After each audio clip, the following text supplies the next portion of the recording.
जी students, capacitor से related हमारे पास exercise के अंदर एक शॉर्ट क्वेश्चन मौजूद है। How can you identify that which plate और कैपेसिटर इज़ पॉजिटिवली चार्ज, कि आप इस बात को कैसे पहचान सकते हैं कि कैपेसिटर की कौन सी प्लेट पॉजिटिवली चार्ज है। तो स्टूडेंट, इसके 3 मेथड्स हैं। नंबर 1 ये है कि हमने पढ़ा था मैट्रिक में एक डिवाइस गोल्ड लीफ इलेक्ट्रोस्कोप, एक ऐसी डिवाइस जिससे हम किसी भी ऑब्जेक्ट पे मौजूद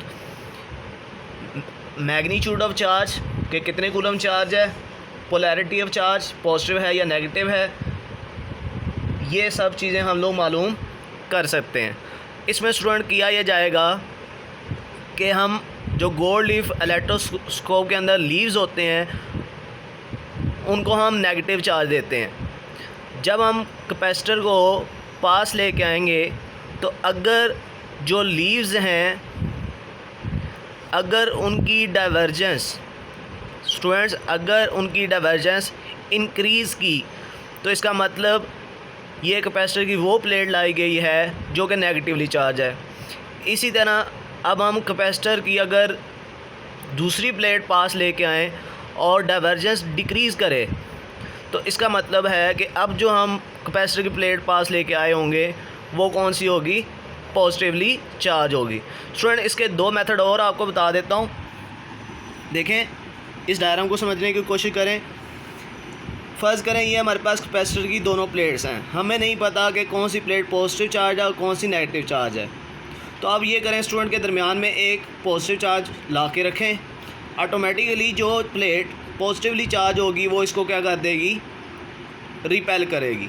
तो जो रिपेल कर रही होगी वो प्लेट कौन सी होगी, पॉजिटिवली चार्ज होगी। तो इस तरह भी आप आइडेंटिफाई कर सकते हैं। इसी तरह स्टूडेंट्स, ये आपके पास प्लेट्स मौजूद हैं, आपको नहीं पता कि प्लेट्स पॉजिटिव कौन सी है और नेगेटिव चार्ज कौन है।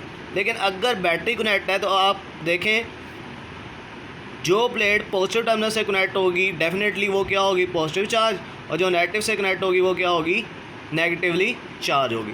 तो स्टूडेंट, इसका आंसर आप तीनों तरीक़ों में लिख सकते हैं।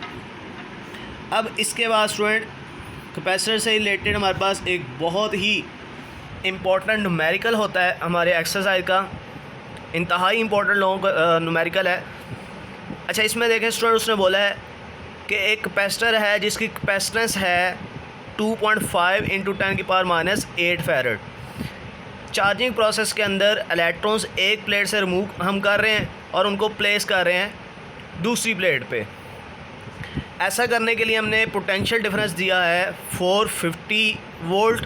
तो कितने electrons, how many electrons are transferred, जबकि एक इलेक्ट्रॉन में जो चार्ज है स्टूडेंट वो हम लोगों को पता है कि वो कितना होता है, 1.6 × 10⁻⁹ कूलम। तो student, capacitance, voltage, charge on 1 electron and number of electrons आपको फाइंड करने हैं। तो इसके लिए स्टूडेंट देखें, हमने एक फार्मूला पढ़ा Q = CV, फिर हमने बिल्कुल इनिशियल के टॉपिक और फिर मिलिकन के अंदर एक जो है फार्मूला पढ़ा Q = NE। तो स्टूडेंट यहाँ से आप इनको कंपेयर करें तो CV = NE के इक्वल लिखा जाएगा, यहाँ से E को आप जाके डिवाइड कर दें। तो स्टूडेंट, CV और E तीनों की वैल्यू ऊपर आपको गिवन है, वो आप यहाँ पे वैल्यू पुट करें तो आप बस N का आंसर आ जाएगा 7.03 × 10⁻13। अब स्टूडेंट, कैपेसिटर से रिलेटेड ही MCQs देखें। कैपेसिटर में be considered as a device for, capacitor को आप कैसी डिवाइस कंसिडर कर सकते हैं, storing energy, increasing resistance, decreasing resistance और नन ऑफ दी। तो डेफिनेटली कैपेसिटर स्टोर्स एनर्जी। इसके बाद student, charge store in a capacitor is directly proportional to, तो हमने पढ़ा था Q is directly proportional to V होता है, यानी कि वोल्टेज पोटेंशियल डिफरेंस। इसके बाद उसकी एक्सप्रेशन क्या होती है, तो स्टूडेंट उसकी एक्सप्रेशन होती है Q = CV। 4th MCQ, farad is the unit of, farad किसका यूनिट है स्टूडेंट, कैपेसिटेंस का। और जो कैपेसिटेंस है वो किसके बराबर होती है स्टूडेंट, जॉल पर वोल्ट के। तो ये आपके पास नेक्स्ट MCQ में आ जाएगा।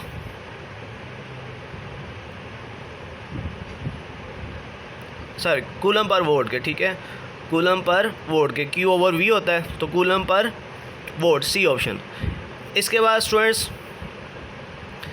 एक कैपेसिटर जिसकी कैपेसिटेंस दी हुई है स्टूडेंट 1 माइक्रोफैरड और वो फुली चार्ज हो जाता है जब हम उसको student 20 volt DC source apply करते हैं, तो चार्ज स्टोर कितना होगा, ठीक है।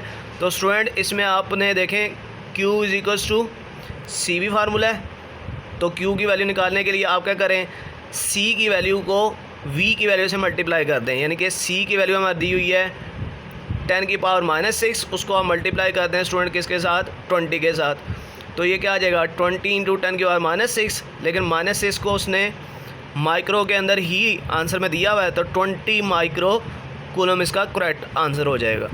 तो इस तरह स्टूडेंट आपका ये कैपेसिटर का टॉपिक कंप्लीट हुआ।